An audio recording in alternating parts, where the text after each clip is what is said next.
so I thought you were just going to control it from back there. Let him turn it on.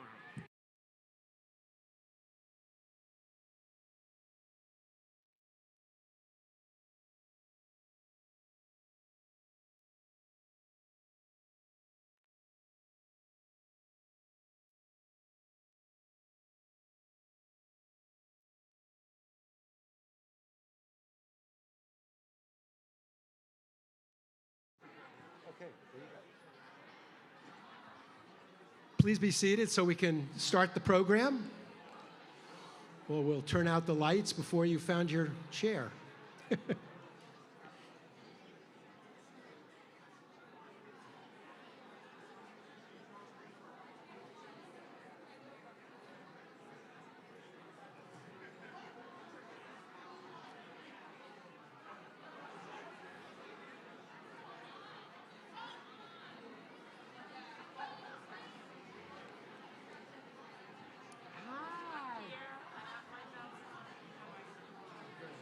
Thank you so much.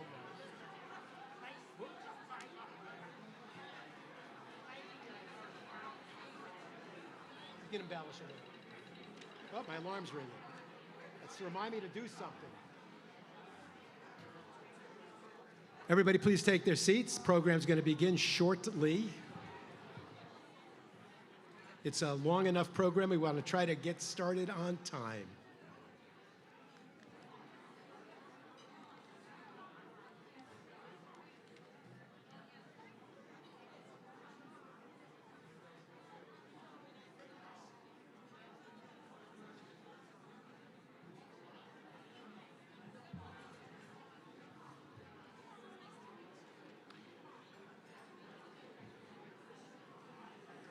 That was the Demolition Brass Band,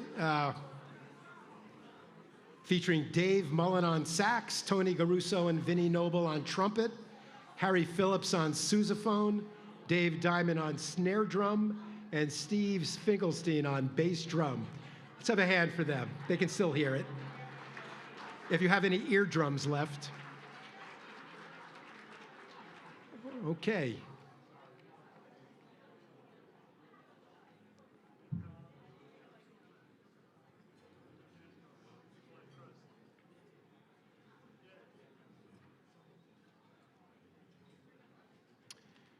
The date, August 29th, 1963. The place, Washington, D.C. The voice and vision, unforgettable.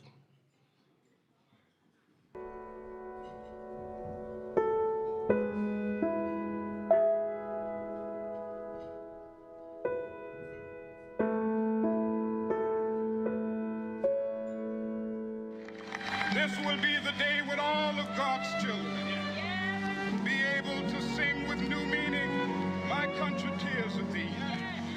Sweet land of liberty, of thee I sing. Land where my fathers died, land of the pilgrim's pride. From every mountainside, let freedom ring. And if America is to be a great nation, this must become true. So let freedom ring. From the prodigious hilltops of New Hampshire, let freedom ring. From the mighty mountains of New York, let freedom ring. From the heightening Alleghenies of Pennsylvania, let freedom ring. From the snow-capped Rockies of Colorado, let freedom ring. From the curvaceous slopes of California. But not only that, let freedom ring from Stone Mountain of Georgia. Let freedom ring from Lookout Mountain of Tennessee. Let freedom ring from every hill and molehill of Mississippi, from every mountainside. Let freedom ring, and when this happens, when we allow freedom ring, when we let it ring from every village and every hamlet, from every state and every city, we will be able to speed up that day when all of God's children, black men and white men, Jews and Gentiles, Protestants and Catholics, will be able to join hands and sing in the words of the old Negro spiritual, free at last, free at last, thank God Almighty, we are free at last.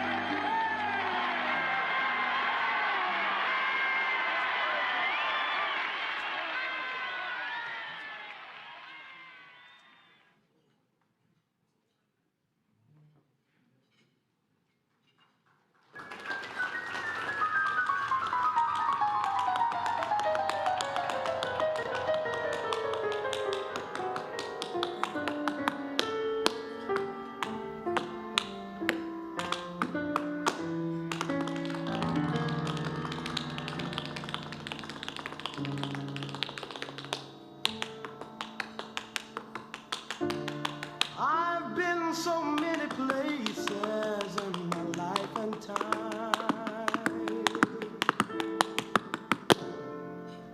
I've sung a lot of songs, I've made some bad ones.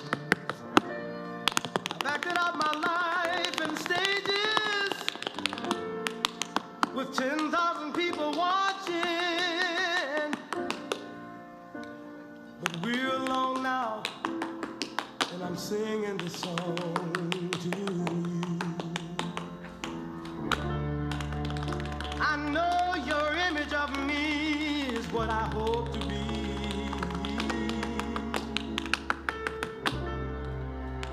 I treated you unkindly, but darling, can't you see? There's no one more important to me. Baby, can't you see through me? 'Cause we're alone now, and I'm singing this song to you. You taught me precious secrets of a true love, holding nothing. You came out in front when I was hiding.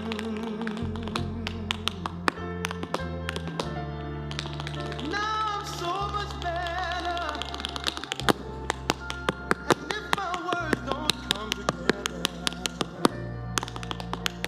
listen to the melody, 'cause my love is in there hiding.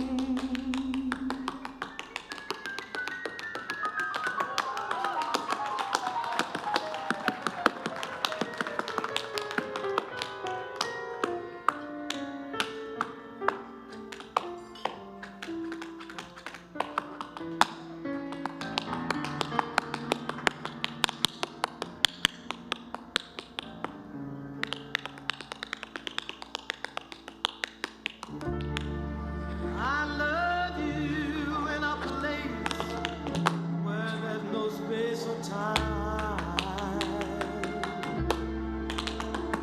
I love you for my life. You're a friend of mine. And when my life is over, remember when we were together. We were alone, and I was singing this song to you.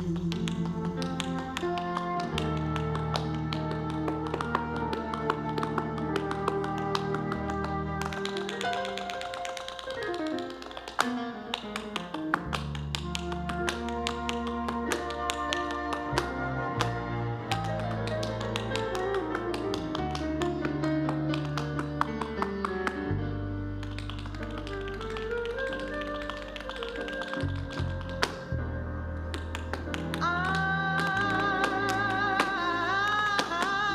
love you in a place where there's no space or time. I love you for my life. You're a friend of mine. And when my life is over, remember we were together. We were alone, and I was singing this song to you. We were alone,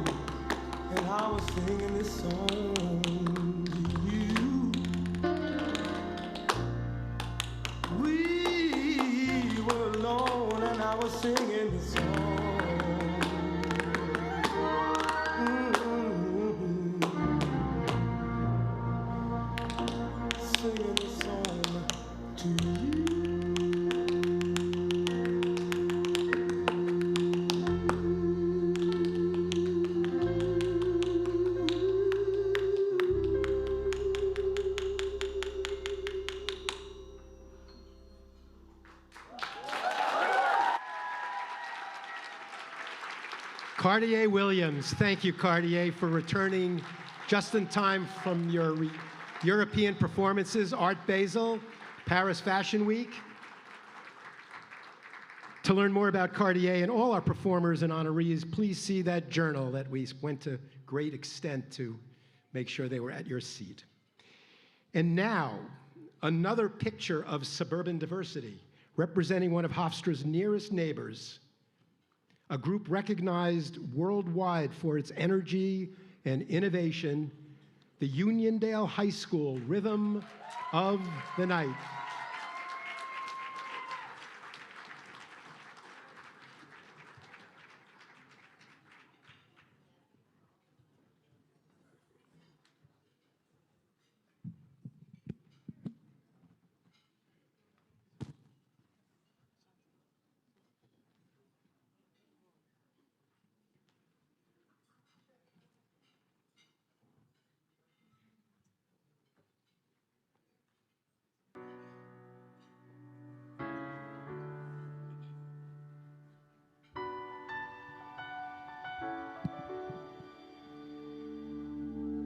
I am not a stranger to the dark. Hide away, they say, 'cause we don't want your broken parts. I've learned to be ashamed of all my scars. Run away, they say, no one will love you as you are. But I won't let them break me down to dust. I know that there's a place for us, for we are glorious.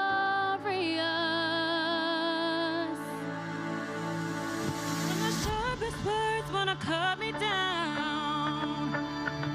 I'm gonna set a flag, gonna drown them out. I am brave, I am bruised, I am who I'm meant to be. This is me. And I'm marching on to the beat I love. I'm not scared to be seen. I make no apologies. This is me.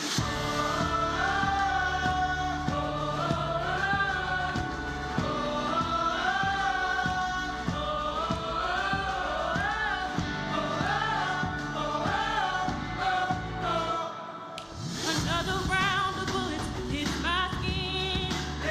Won't fire away, 'cause today I won't let this shame sink in.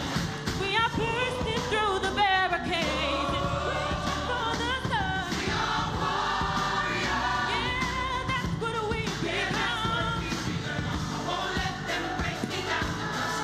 I know that there's a place for us, for we are glorious. When the sharpest words wanna cut me down, gonna send a flood, gonna drown them out. I am brave, I am bruised, I am who I'm meant to be. This is me. Look out, 'cause here I come. And I'm marching on to the beat I drum. I'm not scared to be seen. I make no apologies. This is me.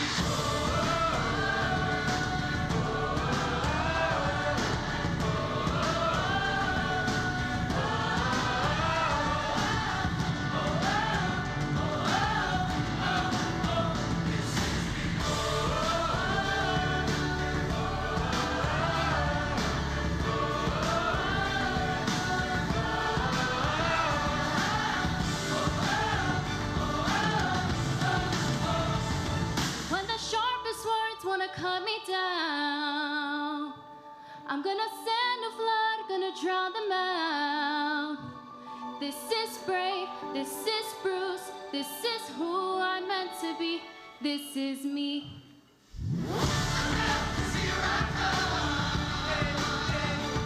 And I'm marching on to the beat I drum. I'm not scared to be seen. I make no apologies. This is me. Whenever the words wanna cut me down, I'll send the floods and drown them out.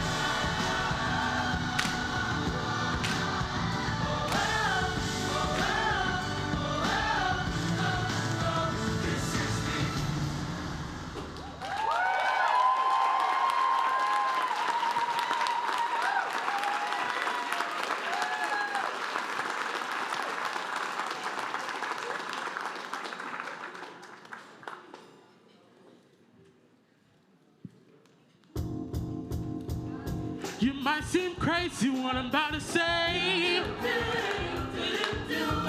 Sunshine, she's here. You can take a break. I'm a hot air balloon. I can go to space. With the air, like I don't care, baby, by the way. Because I'm clap along if you feel like a room without a roof. Clap along if you feel like happiness is the truth. Clap along if you know what happiness is to you. Clap along if you know that's what you want to do. Bring me down, can't nothing bring me down. Wow, bring me down, can't nothing bring me down. Wow, bring me down, can't nothing bring me down. Wow, bring me down, can't nothing bring me down. Because I'm clap along if you feel like a room without a roof. Clap along if you feel like happiness is the truth. Clap along if you know what happiness is to you. Clap along if you know what that's what you want to do.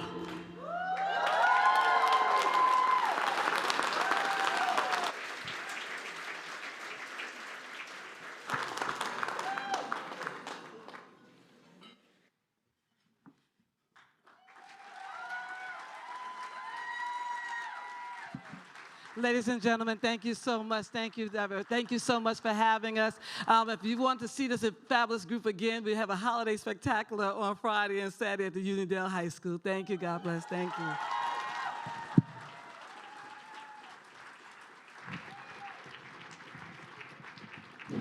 That was Lynette Carr Hicks, the director, the inimitable Lynette Carr Hicks, and the Uniondale Show Choir Rhythm of the Night. Thank you so much.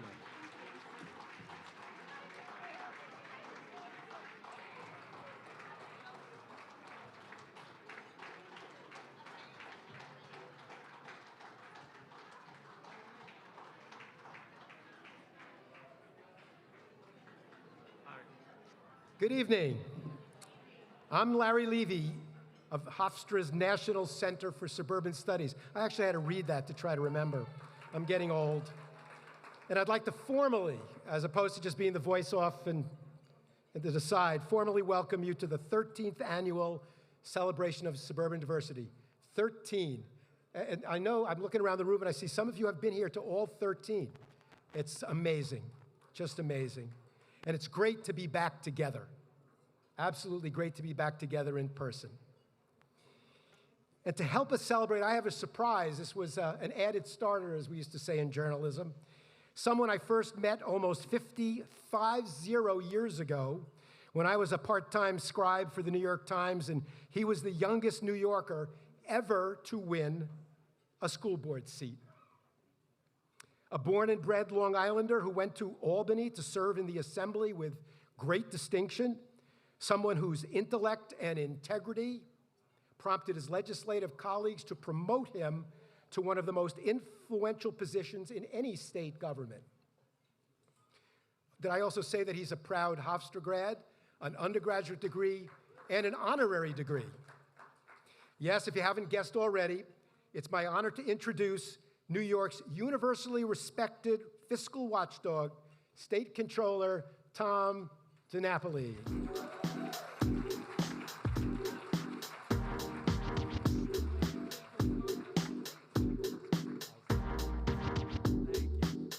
Wow, good evening, everyone. Isn't it great to be in a room with other people?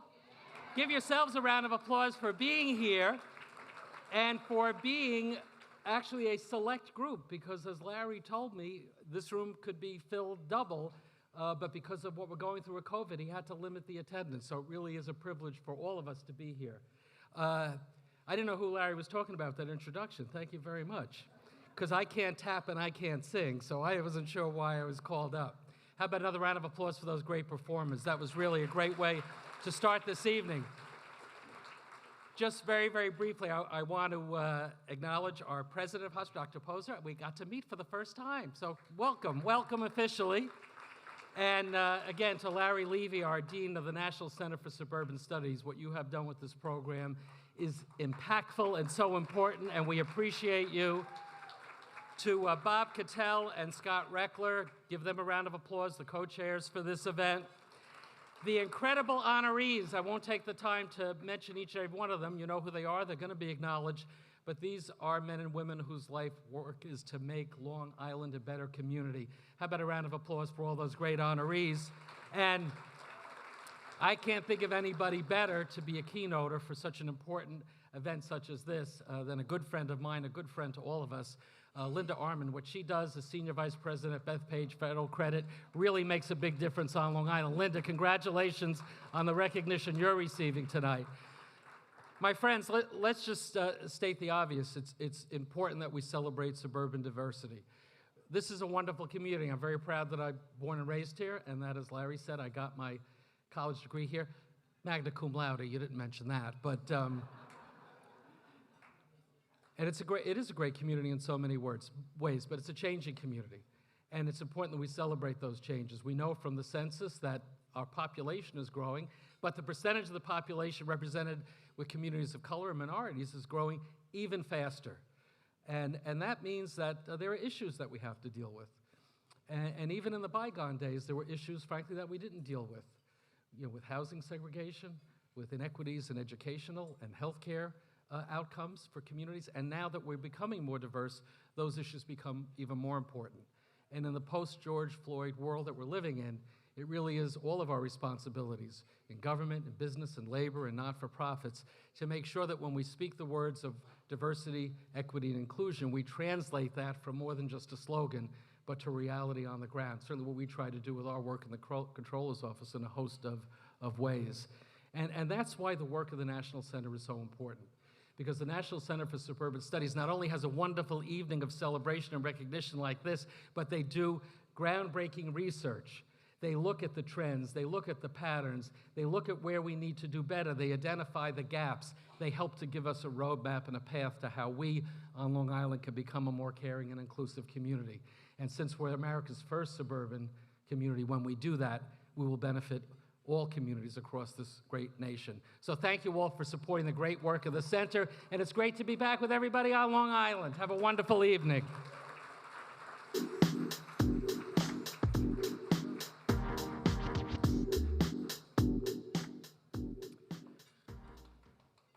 So my next task involves a couple of firsts. Introducing Cornell Craig, Hofstra's first Chief Diversity and Inclusion Officer. And Cornell's task this evening is to introduce another historic Hofstra first, Dr. Susan Poser, our first woman president. Cornell? By the way, well, that's all right. I made the transition from journalism to academia 14 years ago, and to be honest, it wasn't easy. I mean, the worlds are very different. Cornell had it much harder. He found his way to academia from professional football. Ready for the rough and tumble. Thank you, buddy. Thank you. It's definitely good to be back in this space together. One of the beauties of diversity in Long Island is for us to be together and seeing one another. One of the things I always talk about as the Chief Diversity and Inclusion Officer at Hofstra University is diversity is who's in the room. It's different perspectives, different experiences, different realities in the same space. When we're talking about equity and inclusion, we're talking about the experience of everyone in the room. Is everyone heard? Is everyone listened to? Is everyone valued? And that's why an event like this is so important, and for each of us to carry the energy of this event forward with us into the community. I do have, as Larry said, the wonderful opportunity to introduce the new president of Hofstra University. And I went back and forth on an email with Dr. Poser earlier, and she said, Cornell, keep it short. And I said, well, this is your first introduction, so I gotta Got to tell the whole story. So it's going to be a little longer than Dr. Poser wants, but it's going to be a good introduction. Dr. Susan Poser is the 9th president of Hofstra University, and she is the first woman to serve in the role, and I think that deserves a round of applause.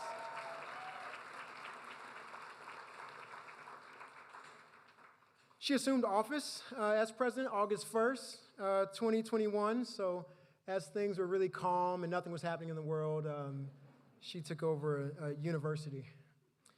Dr. Poser served as the provost and vice chancellor for academic affairs at the University of Illinois, Chicago, a Carnegie Research One University from 2016 to 2021.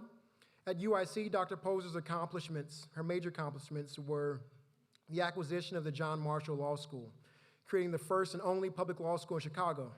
Another major focus was the creation of several initiatives to support faculty and enhance diversity. She also played a key role in creating 2 new cultural centers on campus, one focused on Arab American students and another focused on students with disabilities. Dr. Poser's work supporting data-driven student success using innovative approaches led to increase in student retention and graduation rates.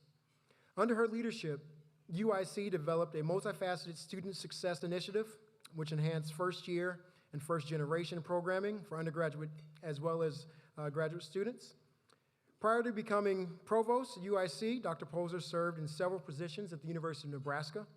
She was the dean of the College of Law from 2010 to 2016, the associate to the chancellor from 2007 to 2010, and a law professor for over 15 years.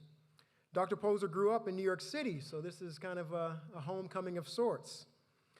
She majored in ancient Greek at Swarthmore College, graduating with honors. She earned her JD and PhD from the University of California at Berkeley. Before beginning her academic career, Dr. Poser clerked for the Honorable Dolores Slovita, the Chief Judge of the U.S. Court of Appeals for the Third Circuit in Philadelphia, and served as a Zicklin Fellow in Ethics at the Wharton School at the University of Pennsylvania. Dr. Poser's scholarly work is primarily in the areas of legal ethics and tort law, and she's widely published, including the Michigan Law Review and Georgetown Journal of Legal Ethics. Dr. Poser is a member of the Long Island Association Board of Directors and has a laudable history of institutional service and regional leadership, including an appointment from Chicago Mayor Rahm Emanuel and the delegation to Israel. Dr. Poser is married to Stephen DiMagno, an organic and medicinal chemist, and they have 2 adult daughters. Please join me in welcoming Hofstra's 9th president, President Susan Poser.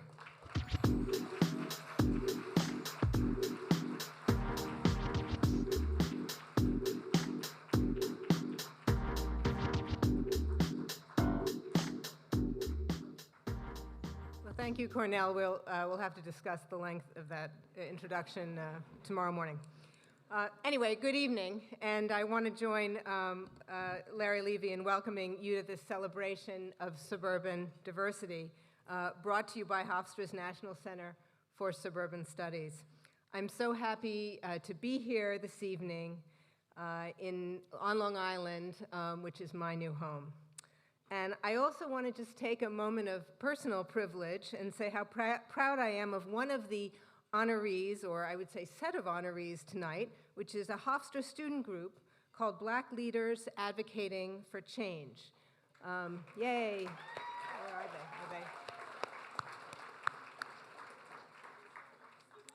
they? This is a relatively new organization at Hofstra of students, but in a very short time has had a really significant influence on our campus, and I'm sure you will hear more about that shortly.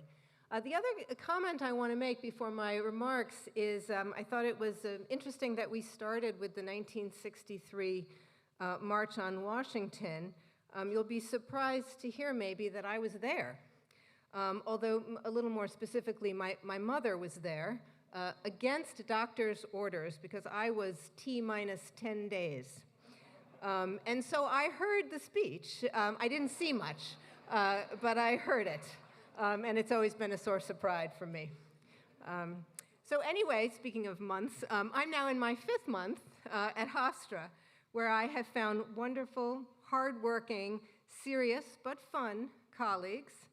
I have found a faculty made up of dedicated teachers and scholars and researchers, and a student body that is talented and engaged, from their work as undergraduate scholars and researchers to their passionate embrace of the arts and athletics, to their dedication to service and to Hofstra.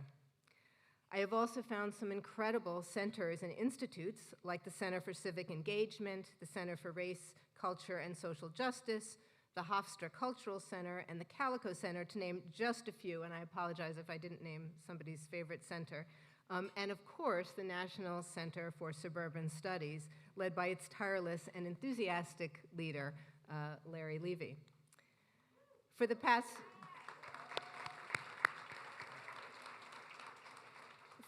15 years, this center has developed a research agenda and earned national recognition for its expertise in so many aspects of suburban life, ranging from workforce development to healthcare to cultural expression.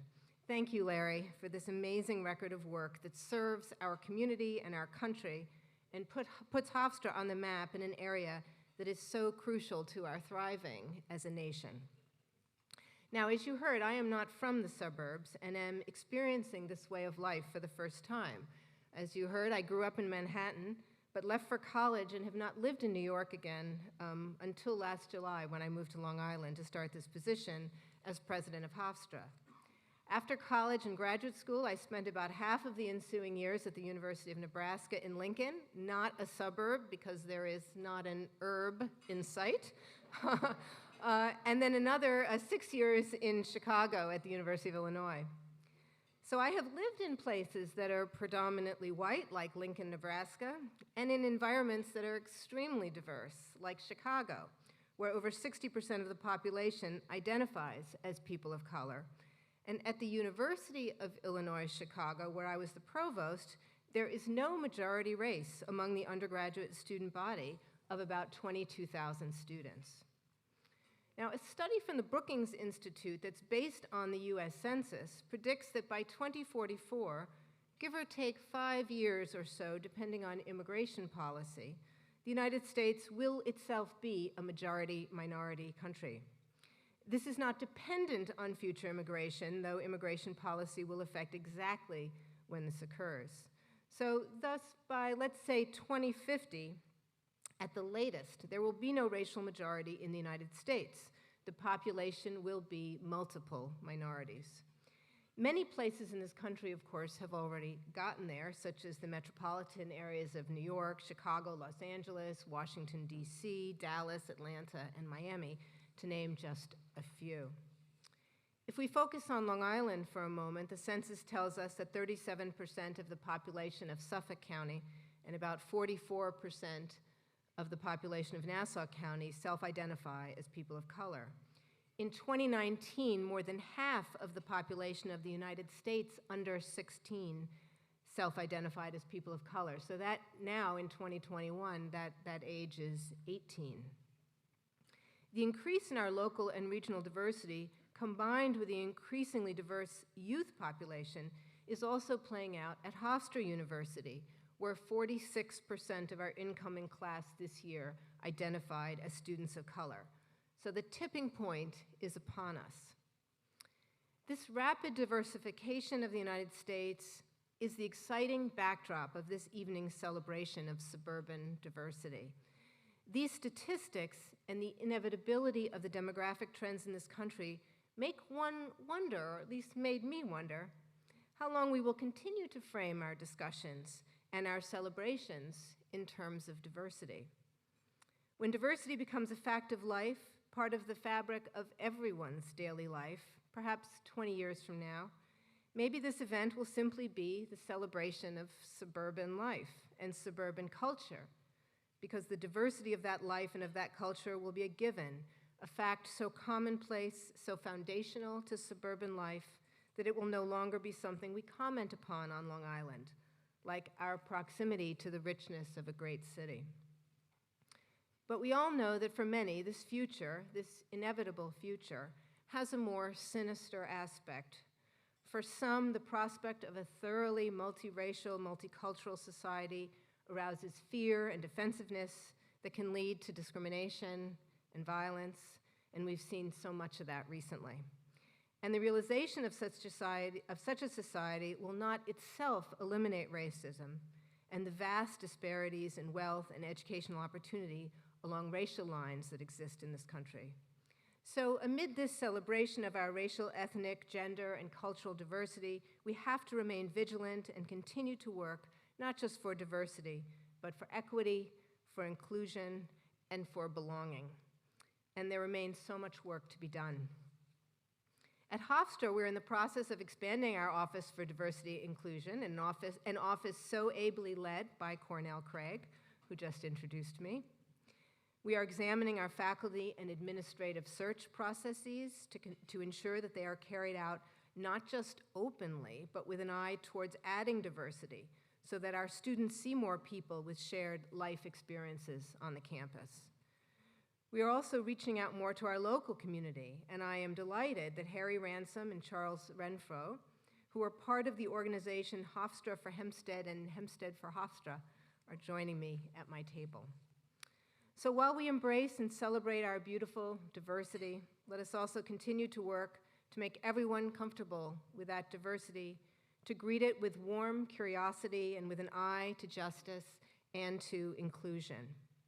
For as the Reverend Martin Luther King Jr. said from the Birmingham jail, we are caught in an inescapable network of mutuality, tied in a single garment of destiny.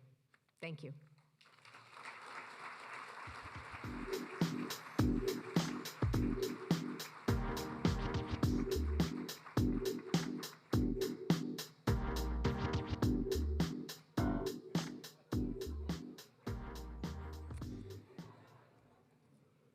So you've heard me say before that embracing diversity is both the right and the smart thing to do. Our sustainability as a region depends on it. The surge of people Dr. Poser described are enriching us not only with their culture, but with the economic fuel of hard work, fresh ideas, reviving investments, and a commitment to their new communities. Sadly, too many people still deny and denigrate these truths. Maybe that's why America's first suburb is still America's most segregated, in everything from healthcare and housing to education and economic opportunity. It's not fake news that many minorities have been marginalized, denied mortgages, as academic director Chris Need has found in our research, and suffer poorer health outcomes, as our health equity leader Martine Hackett, wherever you are, has found. We know that it has long been the shame of the suburbs that Black and Latino kids are packed into the poorest and often the poorest performing schools, and that qualified people of color are routinely denied teaching jobs, as Bill Mangino and I found with the help of Black, Latino, and Asian educators, who I think are sitting over there. We also know that many of our LGBTQ and physically challenged neighbors see more adversity than opportunity.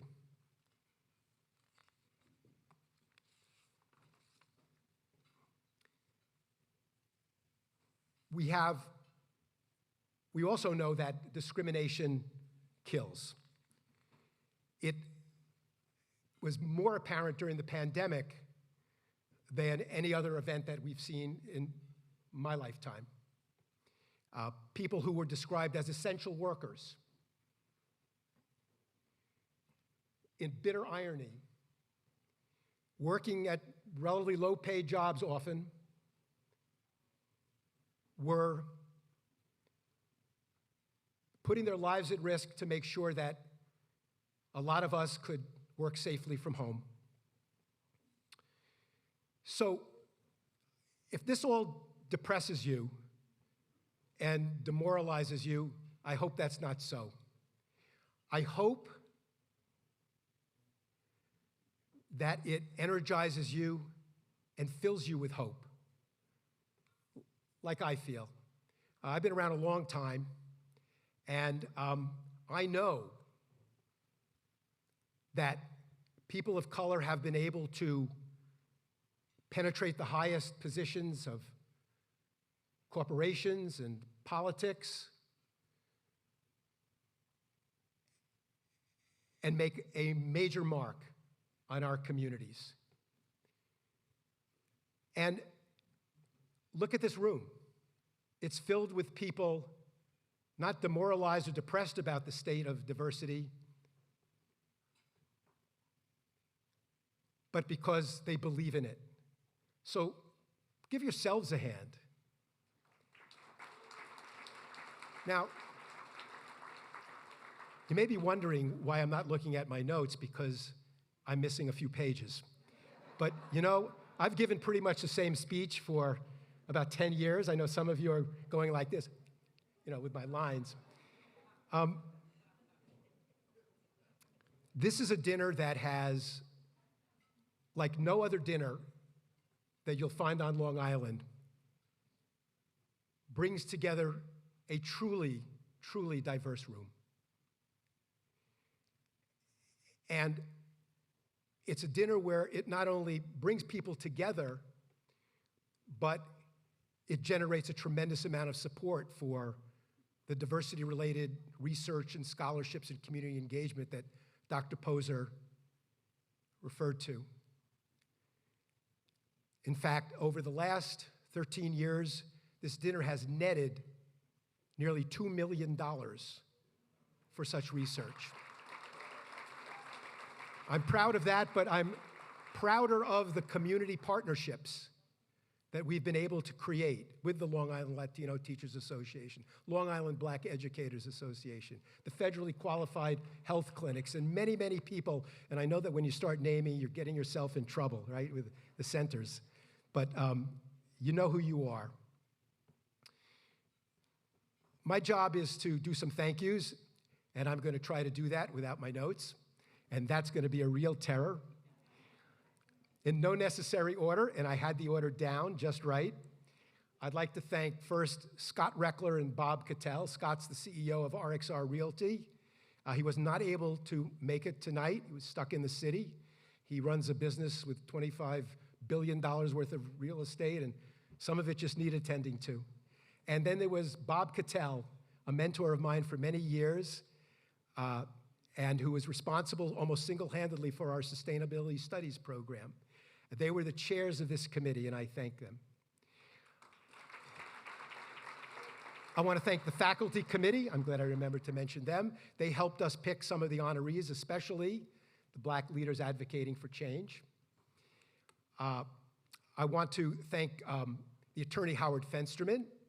I'd like to thank Jennifer Marks of J.P. Morgan Private Banking, who's here tonight, and the incomparable Janique Drusis of J.P. Morgan Chase Global Philanthropy, which provided us with the funding for Ascend Long Island, which is a fabulous program that you ought to look up. I don't have time to explain it. It helps diverse entrepreneurs gain the skills, experience, and networking to gain contracts from bigger companies and governments, and we're very proud of that program. There are a whole long list of people and a whole long list of things I was going to say, some of which Dr. Poser said, so I'm not going to repeat myself. I just want to say that for the National Center for Suburban Studies, we have twin pillars of our research agenda is diversity and sustainability. And as I said at the beginning, you can't have one without the other. Diversity is what we do at the National Center. It's who we are here, and it's what we celebrate. And if I've left anybody out who should have been thanked, I should be spanked, and I hope I am forgiven. My most important task tonight, however, is to introduce our keynote speaker and honoree, and for me, that is an incredible pleasure, Linda Arman of Bethpage Financial Credit Union. Now, Linda has a mountain of accomplishments. I'm not going to go into them because they are in the journal. It's not because I don't have my notes. But I'll just tell you a little story as she's coming up. Linda's responsible. She's the architect of Bethpage's commitment to communities, to community organizations, large and small, from health and education to housing and economic development. And she was the person who, along with some people at Hofstra, who came up with the idea of having a high school diversity essay contest, which we do every year here, but we're doing it at another event for mostly COVID protocol. I had to shorten the program a little bit, which is also for COVID protocols. And after each dinner, I would call her up and say, thank you very much. But, you know, I had my passive-aggressive way of trying to slip in, well, can you make sure that you can support us next year? And, you know, anybody in this room, a lot of people in this room work for not-for-profits. And it's really hard asking people for money. And there are people who really make it hard for you to ask them for money. But I would call Linda, and this kind and generous soul would always say, don't worry, Larry, it's in the budget. And it always was. Linda Arman.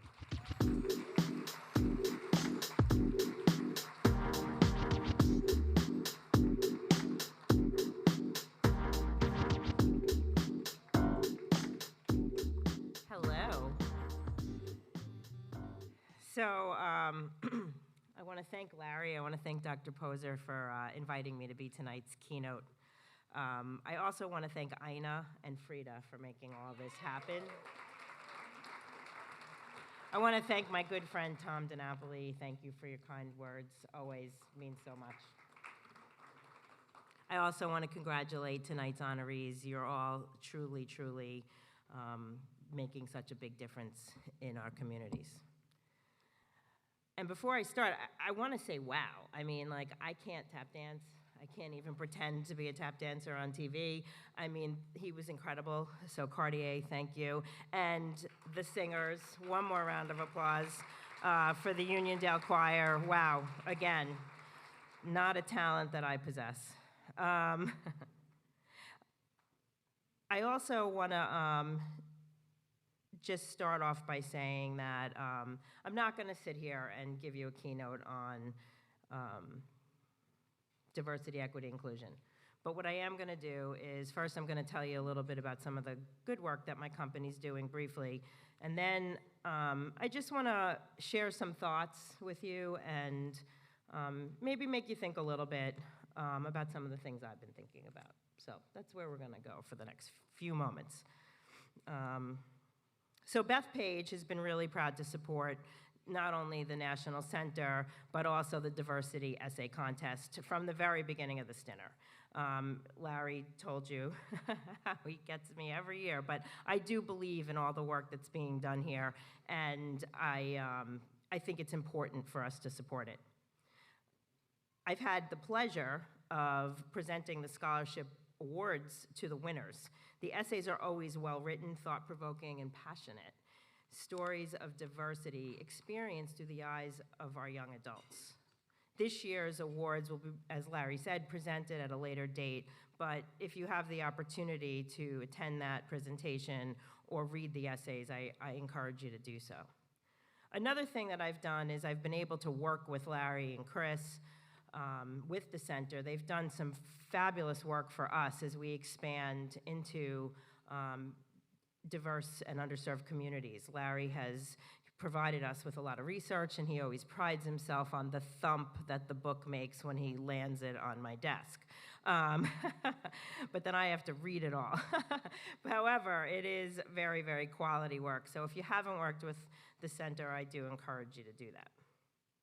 So now, during recent times, we've seen many institutions and corporations create policies and awareness regarding diversity, equity, and inclusion. And as we celebrate this 13th Diversity Dinner, highlighting the collaborative efforts of the National Center for Suburban Studies and Hofstra University, I want to thank Hofstra for recognizing Bethpage for our leadership. We pride ourselves in the fact that Bethpage Cares is one of the most robust and impactful corporate philanthropic efforts on Long Island. Annually, Bethpage Cares partners with upwards of 50 nonprofits dedicated to keeping their eye on diversity, equity, and inclusion issues as they develop and implement their programs and services. Our partners must serve a diverse demographic as indicated in both their applications for support and outcomes assessments. With an ever-growing roster of community partners, the Bethpage Cares charitable giving program has donated tens of millions of dollars focused on healthy living, youth empowerment, financial education, housing, and economic development. In addition to grants, our community development team and branches work tirelessly to support grassroots efforts of community groups through our volunteer program. We allow our employees with full pay to volunteer up to 52 hours a year. Organized through partners in the not-for-profit world and through their own efforts. We average about 6,000 to 8,000 volunteer hours a year. We have about 730 employees. And in 2022, we are initiating a volunteer challenge to increase those efforts. Our financial literacy, volunteer income tax assistance program, and community seminars are all aimed at equalizing the playing field for the members we serve.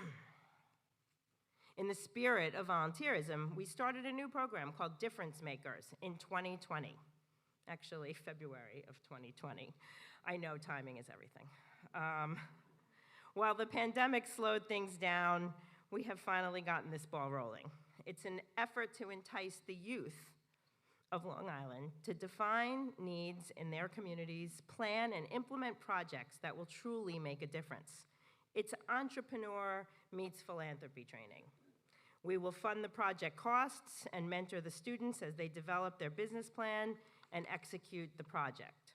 Oftentimes, our youth need to volunteer, but this program is designed for those who want to roll up their sleeves and get involved. If you have a community entrepreneur, encourage them to check out this program. Now that you learned a little bit about Bethpage, the remainder of my remarks will tell you a little bit about me and what I've been thinking about lately. I don't know about you, but the pandemic has afforded me the opportunity to think about a lot of different things. The current political climate, combined with the 24-hour news cycles and my social media feeds, have me questioning a lot about myself and others. In fact, I find myself questioning and judging what others say and do on a daily basis, and judging what others do is something that I don't like to do. I also find that I question myself. If I stay silent when I think something is wrong, doesn't mean I condone it. If I am not willing to listen to other points of views, am I part of the problem? If I remark on everything that I question, will it actually do anything? Or will it just leave me feeling angry? Can I just look at the good? All those puppies that people post, right? Can I just look at the good and focus on that? I'm not so sure. Then Larry asked me to give this keynote speech, which made me think further about what does diversity, equity, inclusion mean to me personally. Now, when we talk about it, in my mind, it's about being fair to one another. It's about embracing people for who they are, being kind and learning from one another. No one person is better or worse than another. While it seems so simple, we know it's not. Going back to the current landscape, we cannot wish that things get better. We can't expect others to fix it for us, and we can't try to fix others. So if we can't do any of that, what can we do? Well, Michael Dowling, CEO of the Northwell Health, was the second keynote speaker of this dinner. And his story about coming over from Ireland and growing up really, really was impressive, and I enjoyed it thoroughly. But it was how he ended his speech that stayed with me. By the end of his remarks, he quoted Maya Angelou, saying, "I have learned people will forget what you said, forget what you did, but they will never forget how you made them feel." Now, I had not heard that at the time, and it really made me think. As I mentioned, I tend to be a reflective person, and after his remarks, I remember wondering, how do my words and actions make others feel? Have I thought about how others made me feel? The quote actually reminded me of an experience I had while attending the University of Maryland. Yes, it was a very long, long time ago. I would sometimes go to a Sunday night mass that was really popular. Now, my mother's over there sitting there saying, "You went to mass?"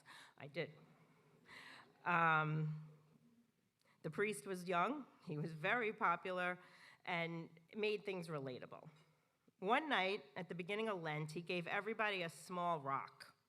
His homily was built around the story of the woman who was about to be stoned, and then Jesus had stepped in and said to the crowd, and I'm paraphrasing for all the professors in here, he that is without sin among you, let him cast the first stone.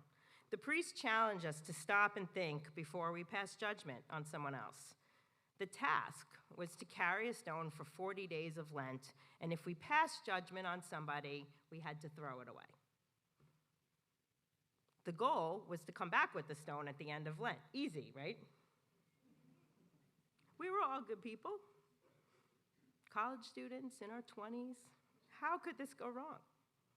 But in reality, it was an exercise in self-awareness, thinking before saying or doing something, being aware of how your actions could make someone feel.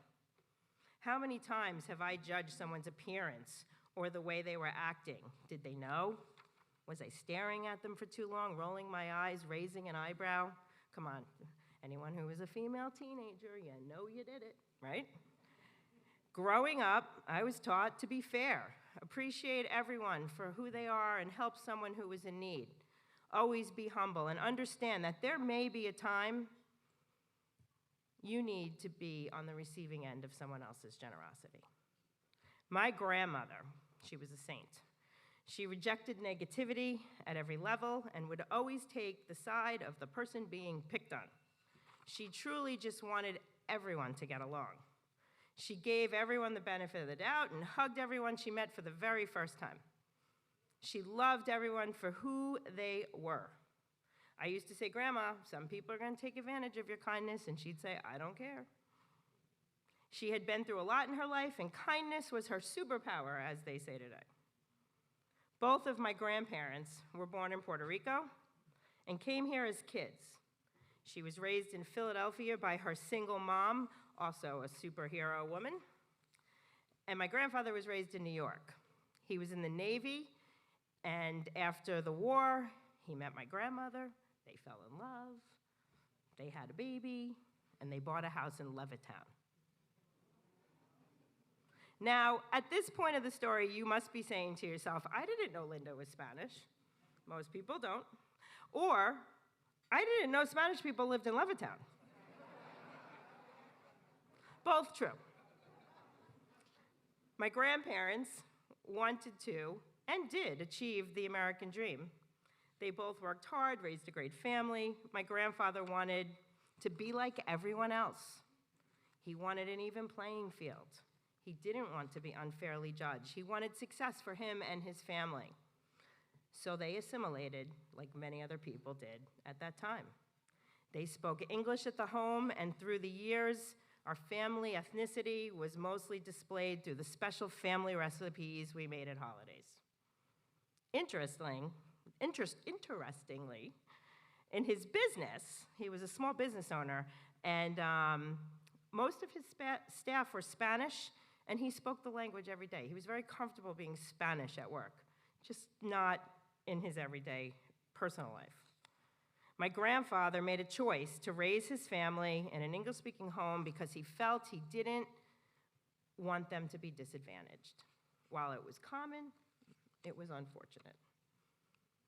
I would suggest, while many things have changed since the 40s, many have not. Many people still feel they have to filter who they are to fit in, while others can't figure out how to filter anything they say. We cannot individually solve all the troubles of yesterday or today, but if we try as individuals to be fair, inclusive, open to learning, kind to one another, then the collective we can make a difference one community at a time. So if you take away one thing tonight, I'd ask you to look inward first. Keep Maya Angelou's words in your head and challenge yourself to think about how our words and actions make people feel. take a pause and think about the rock in your pocket before you do or say something that could be hurtful. Embrace your differences so others will want to share theirs with you. And if you're wondering about the rock, I did not pass the test. However, I did keep the rock as a reminder to do better next time. Thank you for allowing me to speak with you tonight. I thank you all for the great work you do to make a difference in our communities. Have a wonderful evening.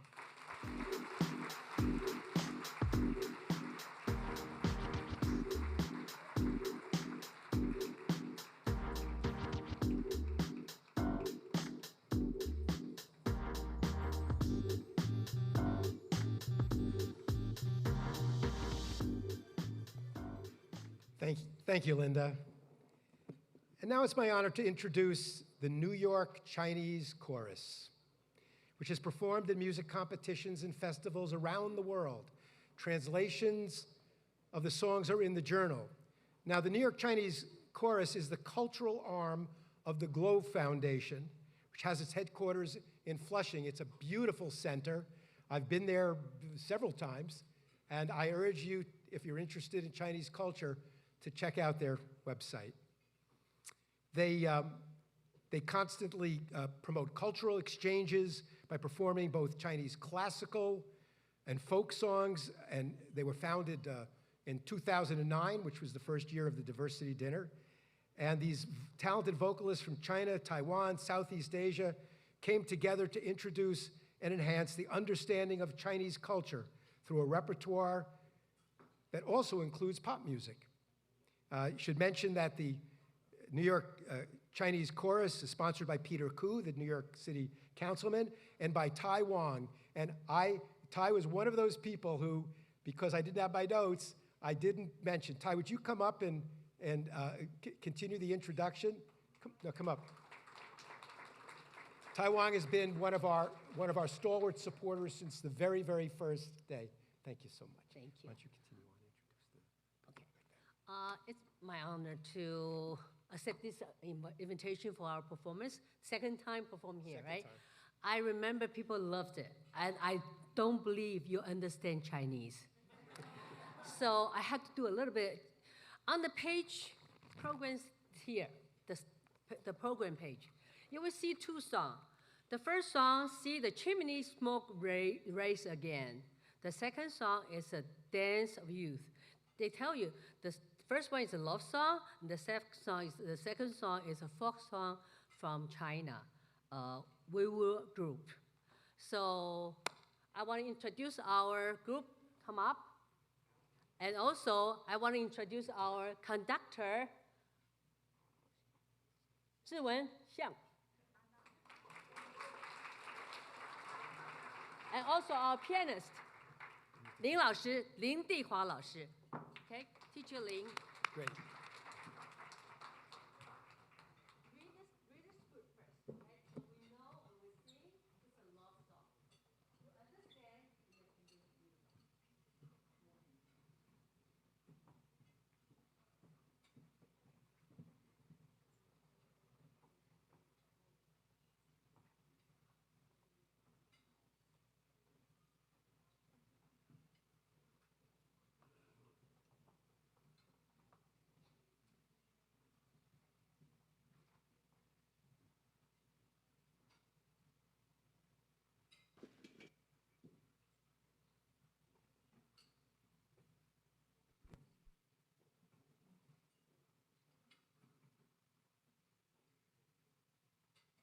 Actor 向志文老师，向志文。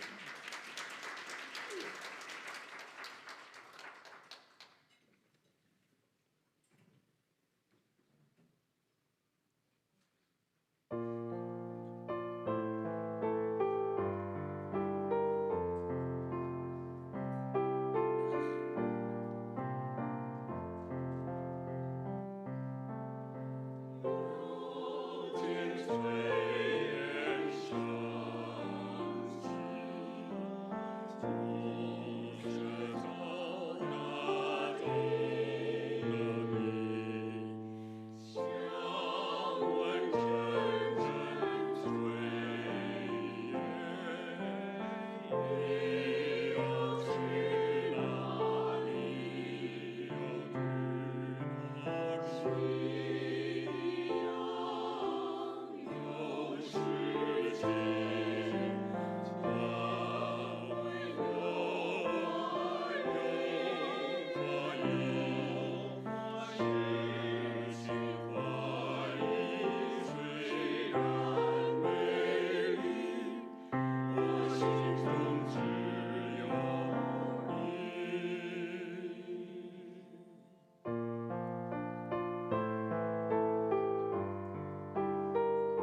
It's a beautiful folk song. You know, China have a lot of beautiful folk song, and our group only sing folk song.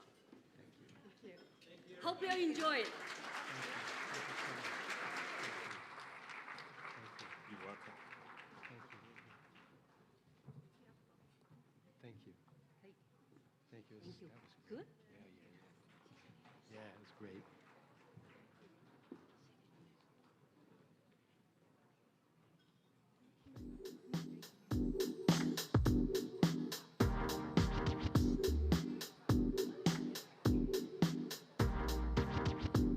So I found my notes.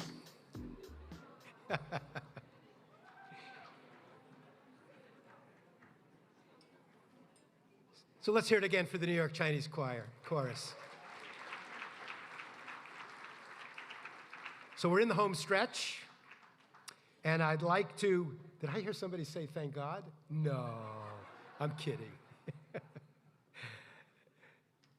I'd like to introduce Hofstra's Chief Academic Officer, my boss actually, my direct boss, Provost Janet Lenahan, who will introduce our honorees, the high point of the evening. Janet.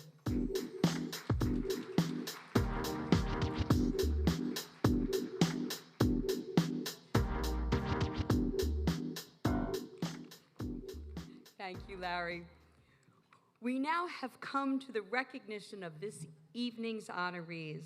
All have inspired us, all have made Long Island a better place, and all have strived to impart the principles of diversity and the appreciation of diversity in our society.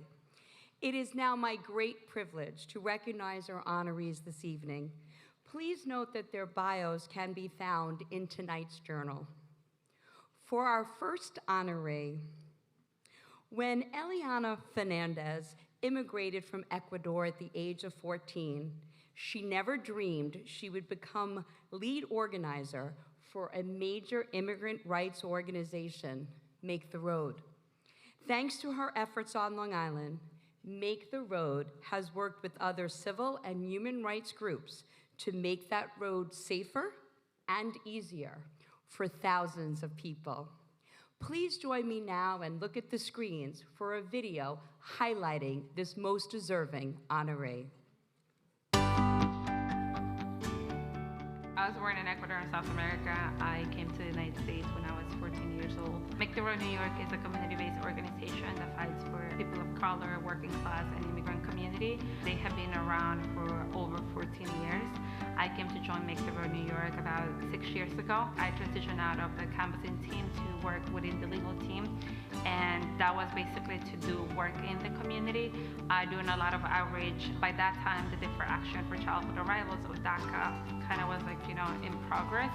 And so I was in charge of helping people get their documentation ready to process the DACA applications and also to process citizenship applications. Make the Road offers many other services, like survival services. We have people that do and process, for example, health insurance.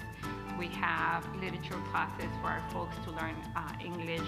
We have the organizing department where we help tackle the issues that are affecting our community the most, try to pass legislation that will help improve those issues, and always putting our members in the center of any campaign that we're fighting for. I met Eliana in Make the Road. She was always a very prominent figure within the organization. As somebody who has DACA, who also fights for so many people in our position, she, to me, is just one of the most inspirational people. I am a DACA recipient myself.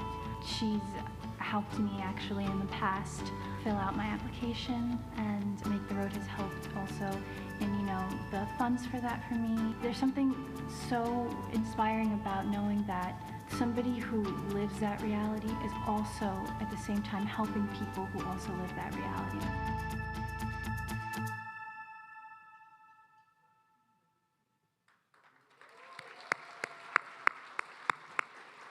Please join me now in welcoming to the stage our first honoree of the evening, Eliana Fernandez.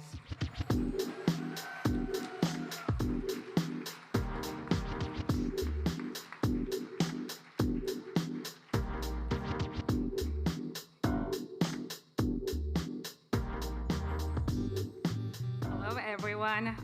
Good evening.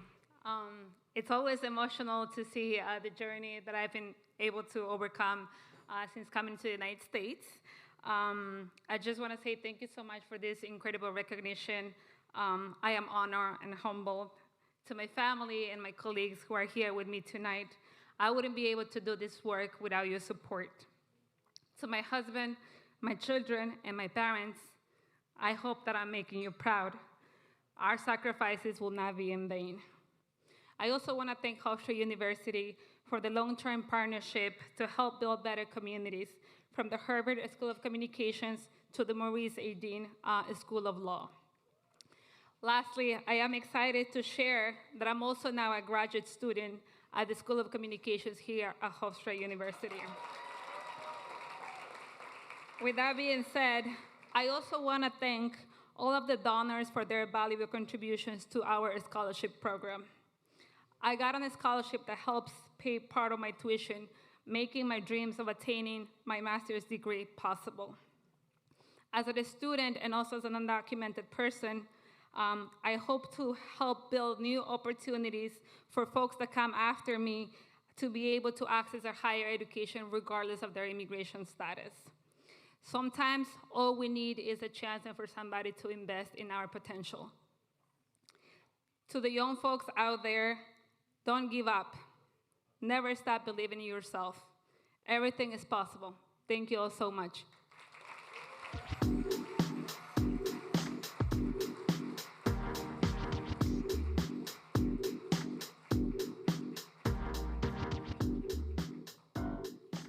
Thank you, Eliana. And now for our next honoree this evening. Shaniqua Levin saw a need and didn't wait for anyone else to fill it. She created the Women's Diversity Network that brought together women and men of all races, religions, and other backgrounds to address issues related to advancing women in all areas of life, including healthcare and housing. Please look to your screens to watch a video highlighting this most deserving honoree. For the most part of my life, I was raised in Glen Cove to a single mother, and my mother had me when she was 16. We lived in certain sections of Glen Cove, and then as I learned about the history of redlining, I realized that it was by design. And I always used to think, how do we bring people together when our island is naturally segregated? As a former director of Every Child Matters, I would often find myself in spaces where it would just be all Black people advocating or all white people advocating. And I would say, how can we advocate if when we go to speak to our lawmakers, they're only seeing one face caring about it? So I knew that the time was now to create a diverse organization on Long Island. So in 2017, I founded the Women's Diversity Network. When women come together and combine our strength and our power to be able to create advocacy and become leaders against injustice, then our power would be so strong, we would be able to change policies that keep peoples oppressed. The Women's Diversity Network isn't just about women. It's really about celebrating diversity, educating our community about policies and issues that divide us, and advocating for issues that perpetuate injustice. We bring together people of all walks of life. It's really about building a network of people that care about Long Island. So after we had our first summit, we wrote a list of things that were important to us, and then we put it out there for Long Island to vote on what should be our top 3 issues. That came out to be gender inclusion, health equity, and racial and systemic bias. We've done really well when it comes to working to create a maternal mortality task force for Suffolk County. We're in the process of working with legislators here in Albino and Nassau to create a maternal mortality review board. We've also helped support police reform on Long Island. As we're looking to expand and make this a national organization, we still need a home base. So we're very blessed to have a space coming to us in 2022 to utilize. The founder of Choice for All, Jacob Dixon, has created the Hagedorn Hub, which is going to be a great center for communities, families, and nonprofits. And as you can see, it's still under construction. You can purchase a brick to help move it forward so we can get to the final stages.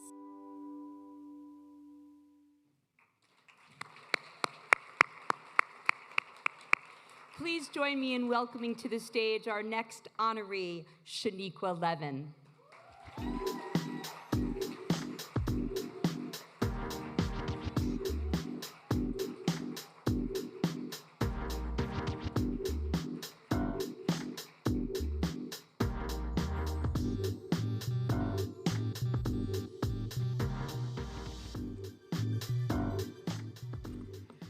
Thank you all for providing us with this award.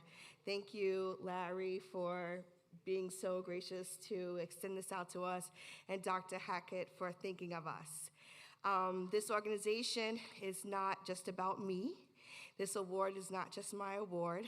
So I ask my WDN leaders to please come and join me. And even those that I didn't know that was gonna be here, so like Natalie, Sol, and Dr. Hackett, please come and join us.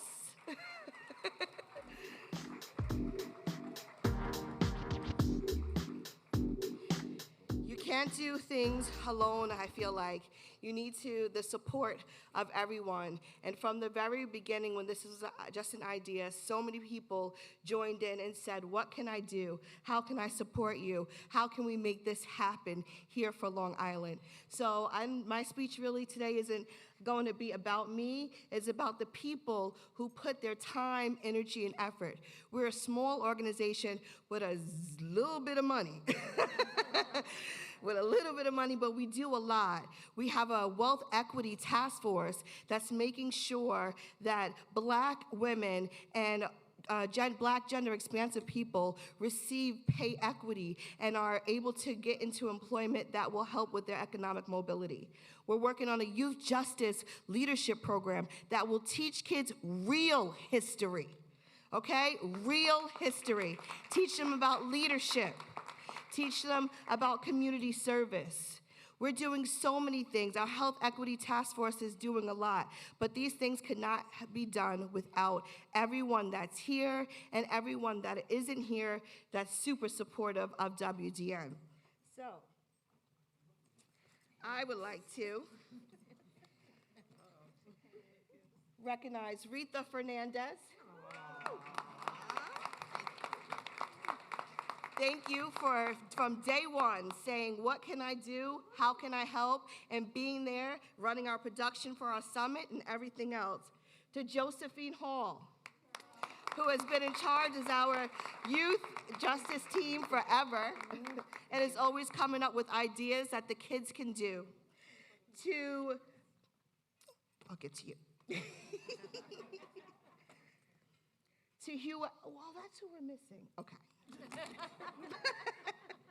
To Catherine Abatello. Thank you. Catherine has joined our board as a secretary, and she is so efficient. She always shows up, and she does everything just so enthusiastically. So we are so thankful for Catherine. To Farah Mozawala. Farah is amazing. Even when some of her colleagues that work for government said, oh, I don't know, it might be a conflict, Catherine was like, Farah was like, I'm gonna find a way because this is so important and we need to be represented. To Jasmine Archer.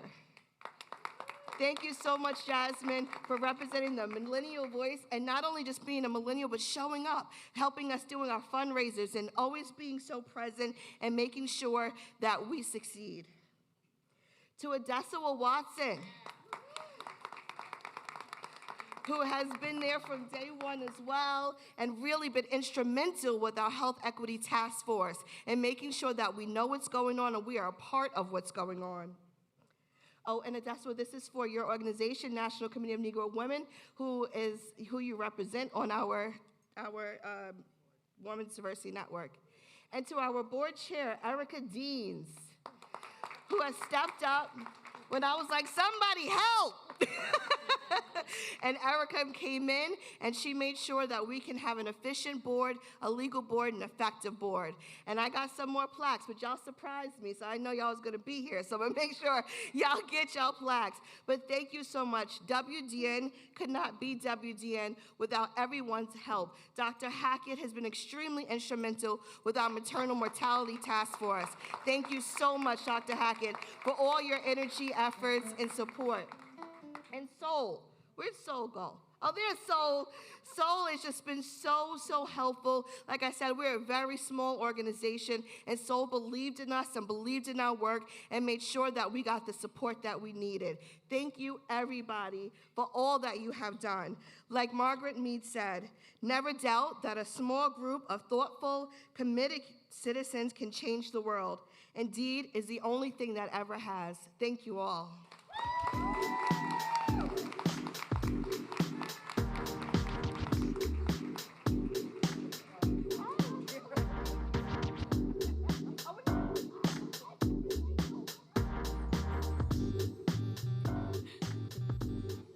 Thank you, Shaniqua.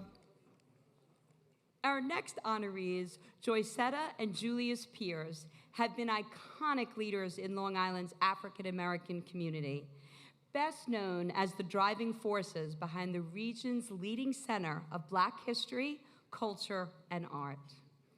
Sadly, Joycetta passed away several months ago, but her pioneering work with Julius continues in spirit and fact through the Joycetta and Julius Peers African American Museum of Nassau County. Please turn your attention to the screens for a video highlighting these wonderful honorees' accomplishments.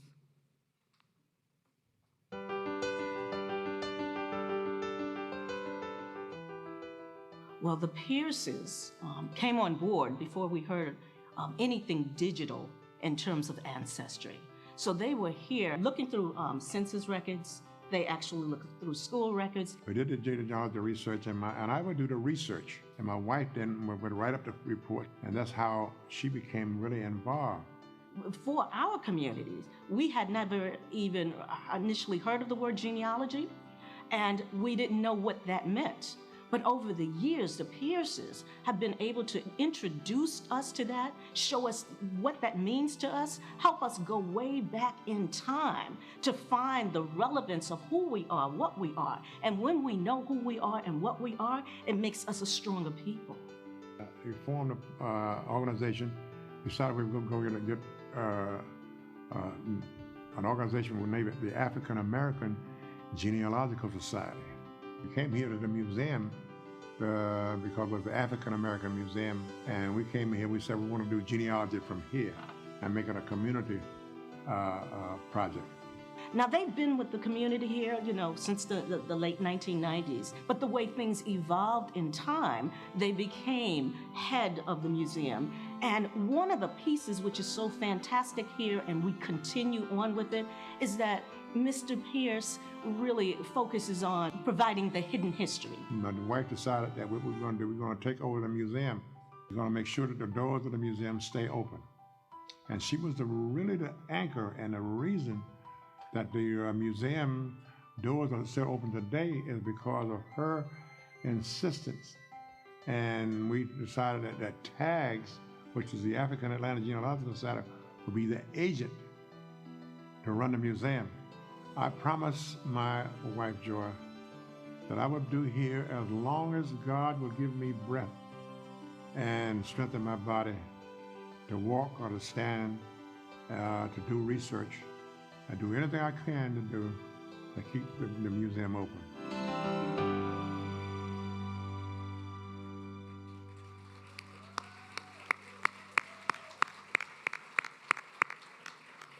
And now, please join me in welcoming to the stage Barbara Powell, President of the Hempstead NAACP, who will accept the award in honor of Mr. and Mrs. Pierce and the African American Museum. Barbara?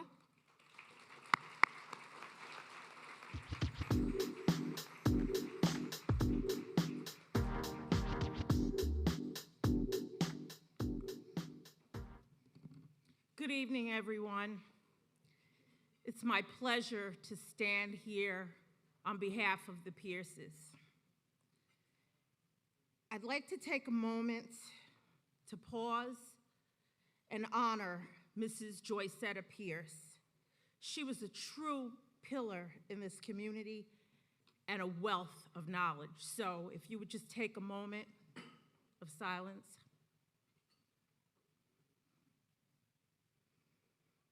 Thank you.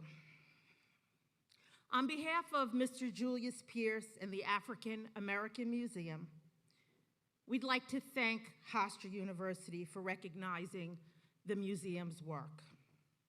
Mr. Pierce would want me to acknowledge the support of Nassau County and the Incorporated Village of Hempstead for its constant support. Mr. Pierce is honored to share this stage with all of tonight's honorees. Thank you so much.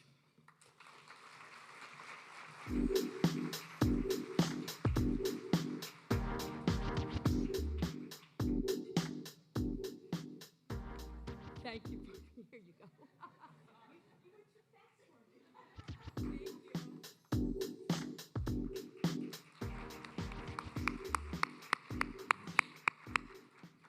Thank you, Barbara. Our next honorees are the Black Leaders Advocating for Change. It is a relatively new student group on Hofstra's campus, but in the wake of the murder of George Floyd, they quickly established themselves as a forceful voice on issues of importance to students, faculty, and administration alike. Strong student voices leading the call for change are necessary to the university's community, and this group of students have been extraordinarily effective in advocating. Please turn your attentions to the screen for more about this wonderful group of students. My name is Umdalata Jasa. I am a senior journalism major here at Hofstra. I am the president of Black Student Union and also the founder of Black Leaders Advocating for Change. Black Leaders Advocating for Change was founded in the summer after George Floyd was murdered. Black Leaders Advocating for Change is a unifying advisory group. I came to Black Student Union and I got to be around people who were like-minded. I know when I come to Black Student Union, everybody is gonna say hello and acknowledge me when I walk in the room. So I'm a lot of Joss. One day we met and she was like, oh, I think you'd be great. I think you should come to Black Student Union. You know, we're a social club. We worked so well together that she was just like, be my VP. We kind of got the idea to talk about what we would want the institution to do to change. We created a list of demands of things that we would want to change. And then we realized that no movement can be started without a conglomeration of students. It took us a total of 17 days to create a thorough, in-depth list of demands talking about ways to make Hofstra more inclusive to Black students, and we sent the list of demands to the administration. The response was, how can we help? And we worked a lot with the administration. Some of the demands were creating more diverse food options, which was really great because that demand came to fruition, so that was one of our successful demands. Every other Thursday, we have recipes that our Black students got from our families, all of these types of options. The demand I was most passionate about was, of course, the LOC, because I'm so determined to make a safe space for everyone. Where you lay your head at night is to be the safest place ever. You know, a lot of people of color don't get that opportunity outside of college.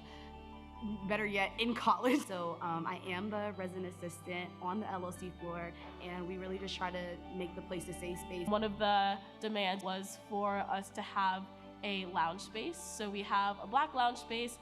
It's for BIPOC students. We thought it was important to have a space where students didn't feel like they had to code switch. I cannot express the joy I see when I just see 20 kids in there having a good time, singing out loud. I'm like, okay, like we did this for a reason. One of my biggest passion demands is to talk about public safety on campus. I know we have a new director of public safety, so we're really eager to speak to her just about the ways to make all students feel comfortable and safe. We already have new members coming in. We have monthly meetings with President Poser, discuss our progress and discuss things that we are still working on and things that she can help us with. I think that we have definitely made an impact.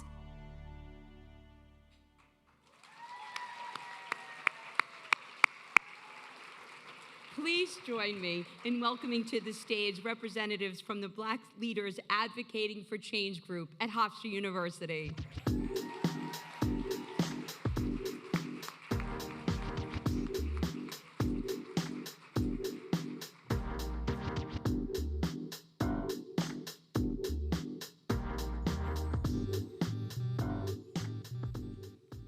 Hello, everyone. My name is Umdalata Jasa, and I am a senior at Hofstra University.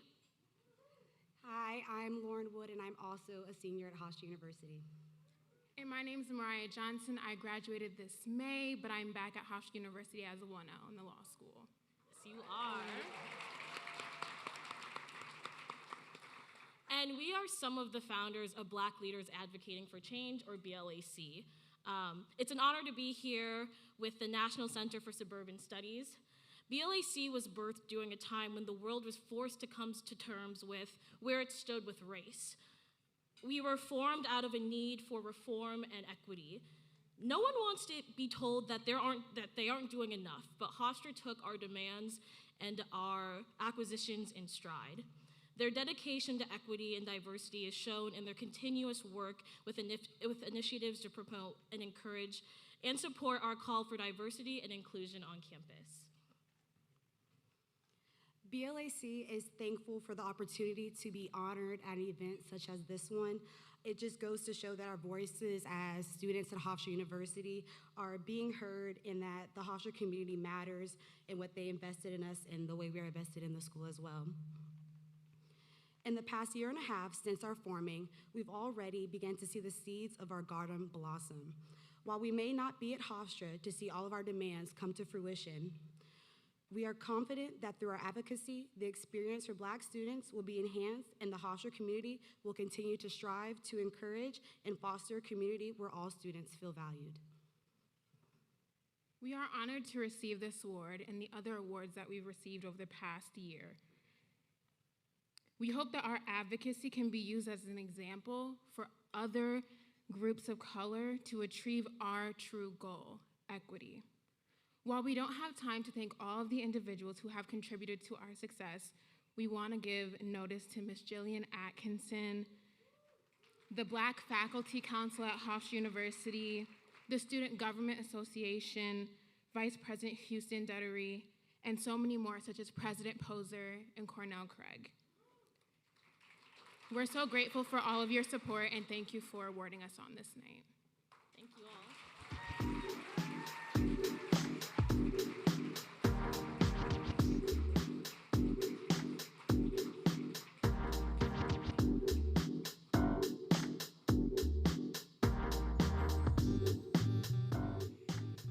So that's almost it, except for the food. And one thing I've learned in doing a lot of these events is that you don't really want to be too much in between somebody and their meal. It's not a good place to be.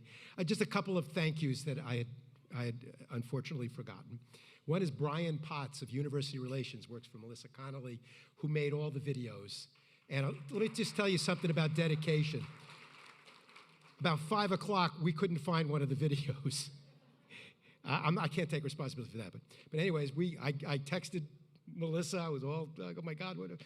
Brian was already on his way home, came all the way back, and he lives a long way from Hofstra, and dug into his computer, got it. We got it to the guys at Astoria, and have all the videos. So I want to thank Brian. I also want to mention Nassau University Medical Center. We have a great partnership with them. The most recent one is on racial sensitivity training, where we're in turn partnering with Erase Racism New York. I think Elaine Gross is here. Yeah, great organization. And we're doing racial sensitivity. Tartine Hackett has partnered with Elaine. We had our first 2 sessions that went really, really well, according to the people there. I think Dr. Booten is here. And we hope to do more, and if any organization would like us to help out, we're not cheap, but we're really good. The other 2 people I want to recognize is So-Young Lee Segredo, who is our music coordinator and helped give out the trophies. And last, but very much not least, Mohinder Singh, Taneja Singh, who also helped give out, but it was Mohinder's idea 13 years ago at a meeting of our community committee for a big international conference at Hofstra on suburban change. And we wanted to have an academic conference. And he said, why don't you have a dinner where you can invite people from the community? Honestly, I didn't think that was such a good idea. I couldn't imagine all these professors really wanting to spend a lot of time with the people who they study, because that's work. I was surprised, and we thought we'd have 150 people. We had 375 that first day. We were off and running, and here we are today. So thank you all. Please enjoy your dinner, and we hope to see you next year.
From the bottomless pit, but my hand remains strong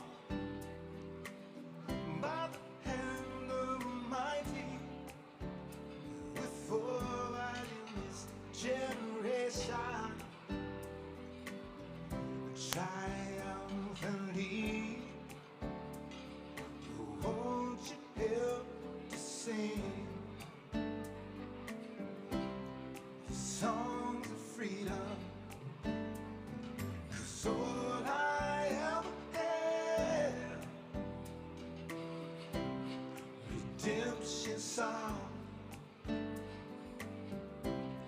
redemption song.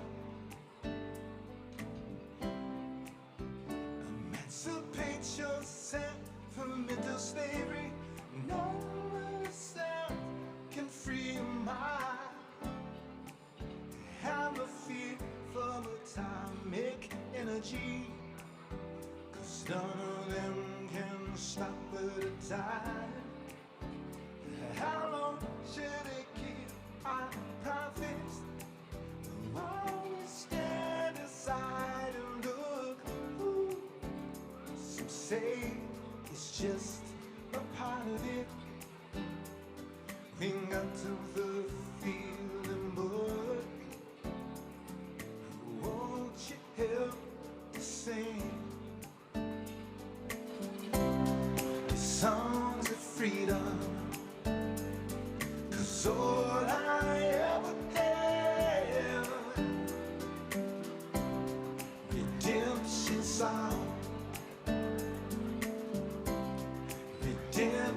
inside.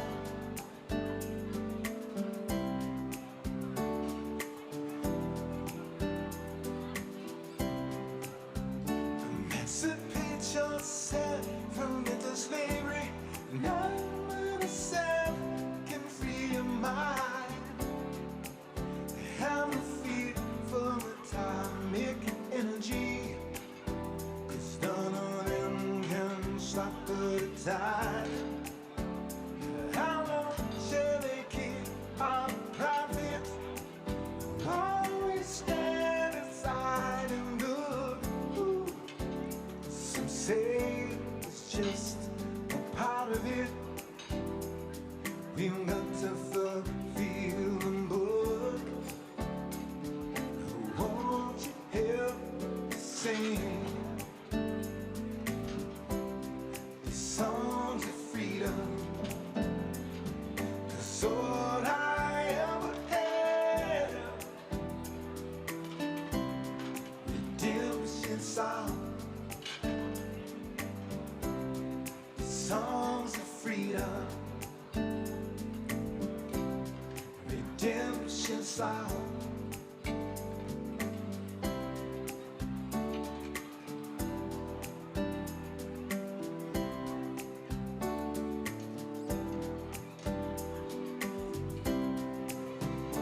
Emancipate yourself from mental slavery. No one yourself can free your mind. Have no fear for atomic energy, 'cause none of them can stop the tide. How long shall they keep our profits? Always stand aside and look. Ooh. Some say it's just a part of it. We've got to fulfill the book. Won't you help me sing these songs of freedom? 'Cause all I ever had, redemption song, songs of freedom, redemption song.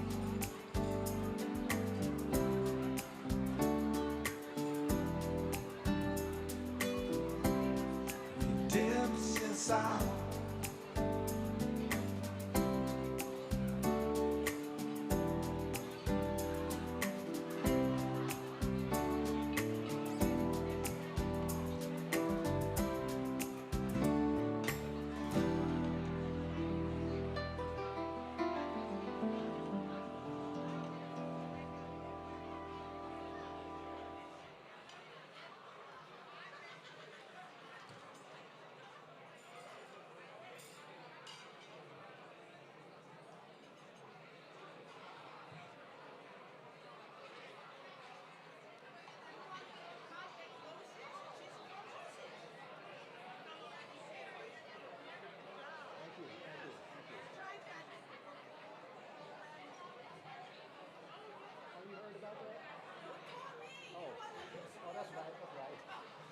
I forget.